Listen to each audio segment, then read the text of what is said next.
Jadi siapapun yang membela PKI dan komunisme ya pasti tidak populer.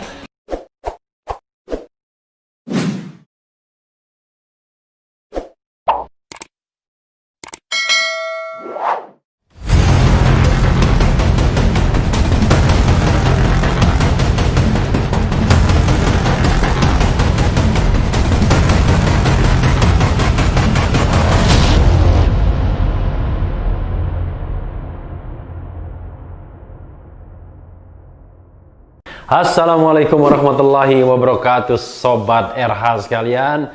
Jumpa lagi kita di channel yang keren ini, keren cadas. Tapi untuk Sobat RH sekalian, tak mengenal lelah, kita uber lagi karena ini berita yang sangat ngeri-ngeri sedap. Apalagi dikaitkan dengan bulan September akhir. Kita tahu itu adalah peristiwa kelam dalam Republik kita, ya, yaitu pemberontakan G30S PKI. Tapi ini terbalik, putra DN Aidit malah nantang orang lain yang suka ngomong tentang bangkitnya komunisme. Kita bacakan dari suara.com. Putra DN Aidit tantang Gatot CS, maksudnya Gatot Nurmantio, kalau berani bikin partai. Pengecut banget. Luar biasa. Ukuran keberanian itu adalah bikin partai politik. Suara.com. Ilham Aidit, putra keempat mendiang ketua CCPKI, ya. CC itu Central Committee, ya. Dan Aidit menyoroti keberadaan koalisi aksi menyelamatkan Indonesia yang dibentuk sejumlah tokoh seperti ex-Panglima TNI Gatot Nurmantio hingga ex-Ketua Umum Muhammadiyah Din Samsudin, ya. Sejumlah tokoh itu mengklaim membentuk kami karena isu PKI bangkit lagi. Tidak semua juga seperti itu, ya. Terkait hal itu, Ilham Aidit justru menantang agar Gatot CS lebih baik mendirikan sebuah partai. Bukan justru koar-koar ingin menyelamatkan Indonesia dari PKI, persis menduplikasi propaganda rezim Orde Baru alias Orba di masa kepemimpinan Presiden Soeharto. Dan seandainya mereka mengatakan kami akan mengaspirasikan, ya boleh-boleh saja. Tapi ambil aspirasi yang melalui jalur yang benar. Berarti jalur Nurparpor itu jalur yang tidak benar, ya.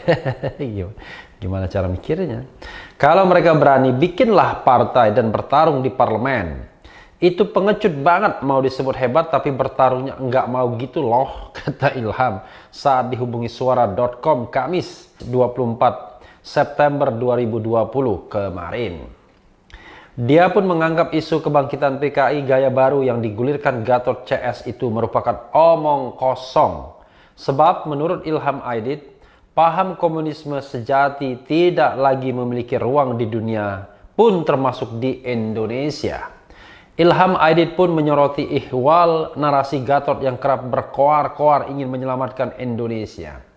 Dia justru menduga kalau Gatot dan kawan-kawannya yang tergabung di kami justru memiliki niatan politisi lain di balik koar-koarnya tersebut.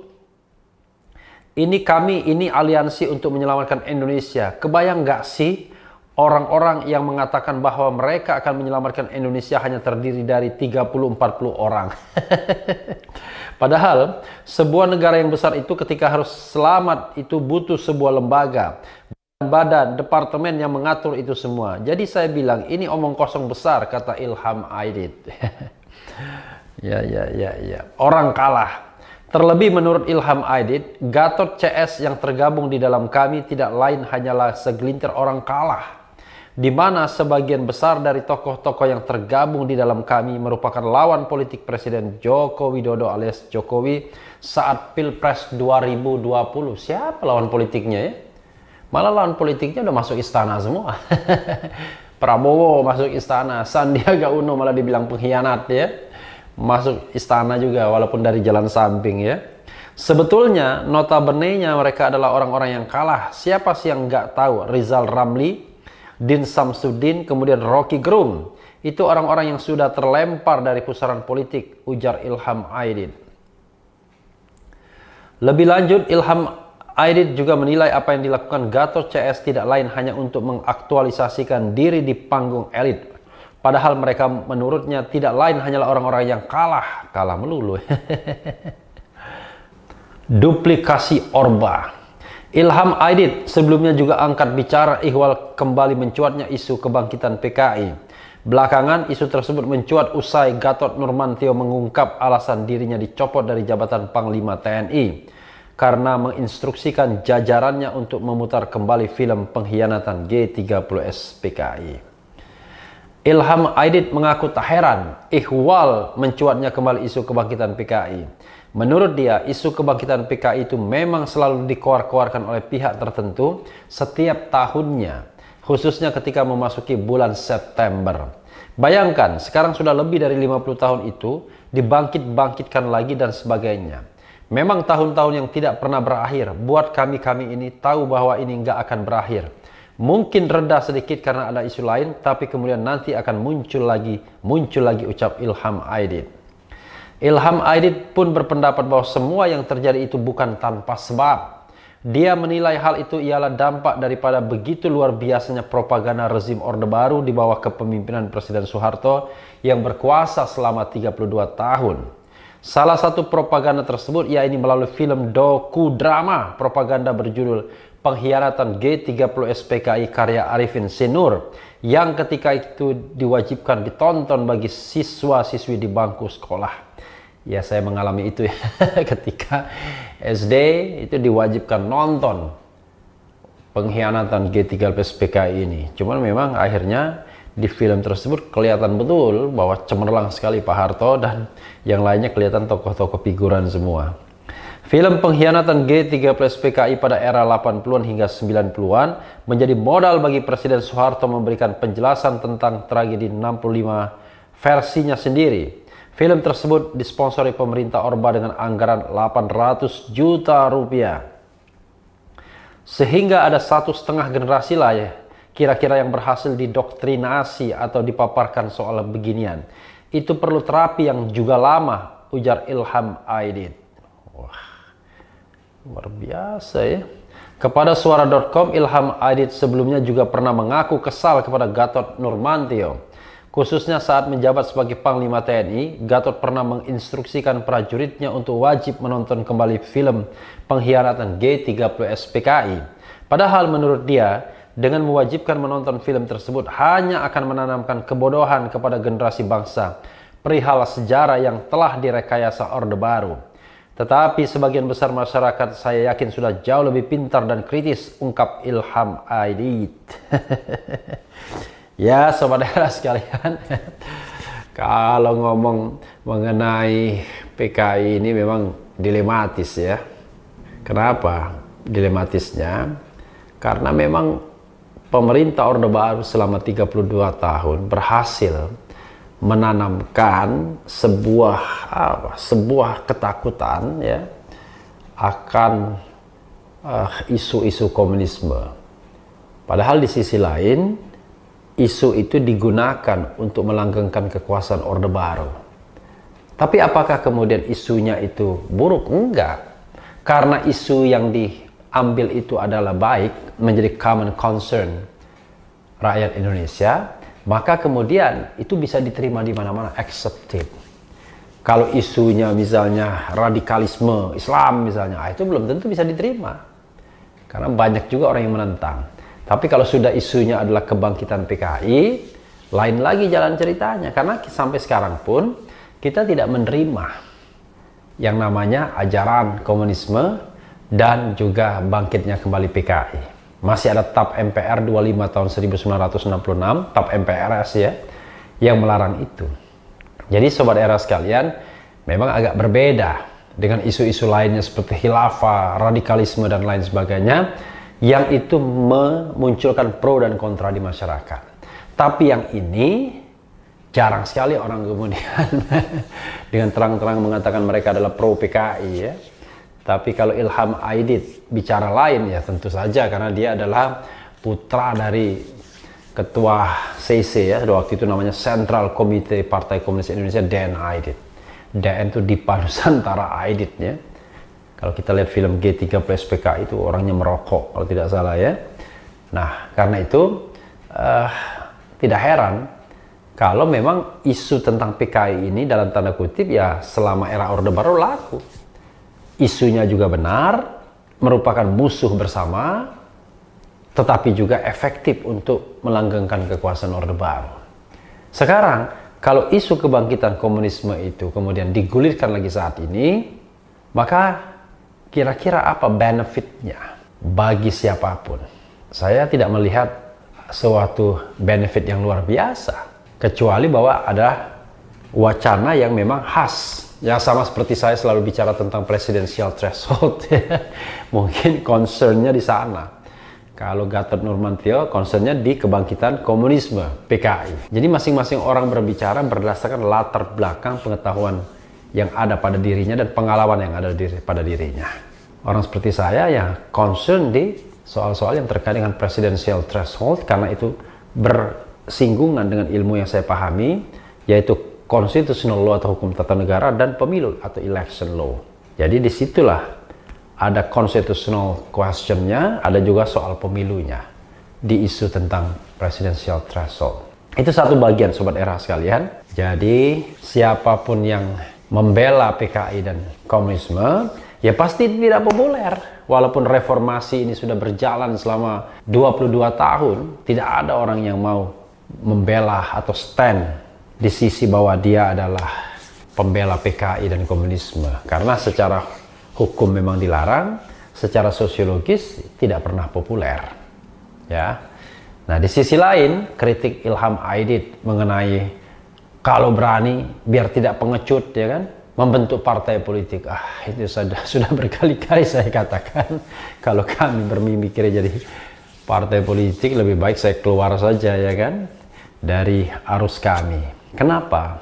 Sekali lagi Sobat Era sekalian, perjuangan tersebut tidak harus berjuang dari sisi kekuasaan. Perjuangan itu bisa jadi dari sisi moral atau nilai, value. Jadi value yang diperjuangkan apa? Nah, value itulah yang ditawarkan ke masyarakat. Jadi kalau konsep menyelamatkan itu ya tidak mesti harus kemudian punya departemen, punya kementerian, punya PTNI, punya Polri. Itu kan semua sudah punya pemerintah. Ini adalah kelompok civil society, bukan kelompok political society. Nah, menyelamatkan Indonesia dalam tanda kutip ini dengan caranya sendiri. Yaitu kalau Gatot Nurmantio barangkali dengan memberikan penyadaran bahwa bahaya laten komunisme PKI itu tidak bisa diremehkan. Nah, buktinya orang seperti Ilham Aidit masih bisa bicara. Bayangkan kalau pada era Orde Baru tidak mungkin bicara, ya kan? Tapi di era Orde Reformasi, Ripka Ciptani bisa mengatakan bangga menjadi anak PKI. Jadi kalau ini tidak diwaspadai, bisa jadi berkembang kembali. Jadi jangan salah, orang selalu mencari jawaban-jawaban dari kamus-kamus lama, dari buku-buku lama, sejarah-sejarah lama ketika masa saat ini dianggap tidak memberikan keberhasilan atau mengecewakan. Jadi tidak heran kalau kemudian orang seperti Gatot Nurmantio mengingatkan itu karena itu mungkin passionnya. Passion saya lain lagi soal presidensial threshold. Passion yang kelompok lain beda lagi. Jadi mendidik atau memberikan penerangan kepada masyarakat itu tidak mesti harus berkuasa. Dan pilihan untuk tidak membentuk partai politik adalah pilihan yang juga harus dihormati. Nanti kalau Gatot Nurmantio membentuk partai politik, entah namanya apa ya, seperti yang dilakukan oleh Prabowo dengan Gerindranya, Surya Paloh dengan Nasdemnya, Haritanu dengan partai Perindonya, kemudian beberapa orang lain yang sangat identik partai itu dengan dirinya, yaitu pilihan. Dan belum tentu juga menyumbang bagi sebuah sistem yang sehat. Mereka memang memetik gen kekuasaan, bisa menempatkan orang di kabinet misalnya, bahkan mereka menjadi bagian dari kabinet sendiri. Tapi apakah mereka menjadi bagian membentuk sebuah demokrasi yang solid, demokrasi yang rasional, demokrasi yang menghargai hak-hak asasi manusia dan memberikan partisipasi atau ruang partisipasi kepada masyarakat? Belum tentu juga. Karena faktanya partai-partai itu hanya menjadi semacam vehicle bagi pendiri atau bahkan pemiliknya untuk masuk dalam lingkaran elit kekuasaan. Jadi sobat era sekalian, kita belum melihat contoh yang baik dari partai politik yang bisa mendemokratisasi dirinya. Ya, kalau kita mau sebut misalnya PDIP, Demokrat, Gerindra, Nasdem, itu kan partai-partai yang sesungguhnya bukan partai yang muncul dari rahim sebuah pergerakan arus bawah, tetapi lebih pada beberapa elit politik, bahkan satu elit politik yang punya keinginan lalu mengumpulkan jaringannya, ada modal, maka terbentuklah partai politik. Ada sokongan-sokongan finansial, tambah kuat. Belum ada sebuah kelompok yang punya the common concern, ya, dan concern itulah yang diperjuangkan. Ya, di era reformasi awal-awal ada seperti PAN, walaupun warna Amin Raisnya terlihat kental, tapi pada awalnya memang didukung oleh banyak orang. Partai Keadilan juga seperti itu. Tapi partai-partai di akhir-akhir, bukan di akhir-akhir, tapi di belakang-belakang era reformasi ini, ya partai-partai yang diinisiasi oleh 1-2 orang saja, bahkan 1 orang dengan modal kapital yang luar biasa. Termasuk Hanura dengan Wirantonya misalnya. Jadi sobat era sekalian, kalau Gatot Nurmantio membentuk partai politik juga, maka bisa jadi partai politik yang terbentuk itu sama. Modelnya seperti Gerindra, seperti Nasdem, ya, seperti Hanura, di mana partai itu sangat bergantung pada figur 1 orang, dan figur 1 orang lain yang akan menentukan hitam putihnya partai. Dan partai seperti ini menurut saya masih jauh dari ideal sebuah partai yang demokratis. Itu bisa jadi merupakan pilihan yang sangat baik, karena di situ ada egalitarianisme, di situ ada kesetaraan, di situ ada kebebasan untuk berpendapat, dan tidak perlu harus tunduk pada keinginan 1 orang. Karena organisasi seperti kami itu sangat cair. Setiap orang bisa memiliki pendapatnya sendiri. Nah, kecuali kalau sudah menjadi pendapat kami, wajib dihormati. Tapi di luar itu, Refli Harun bisa memberikan pendapat setiap saat, analisis setiap saat, yang kadang-kadang kritikal juga terhadap pemerintah. Jadi sobat era sekalian, saya tidak tahu bagaimana Gatot Nurmantio CS menanggapi tantangan itu, atau mungkin juga tidak perlu ditanggapi. Yang penting tetap di channel ini, karena di channel ini Anda akan dirayu, ditipu, dibaperin, dicecar, diumbar pula di jalur khusus. Karena channel ini adalah channel yang mengancam, memeras, dan membenci. Jangan lupa subscribe, like, comment, and share. Ciao.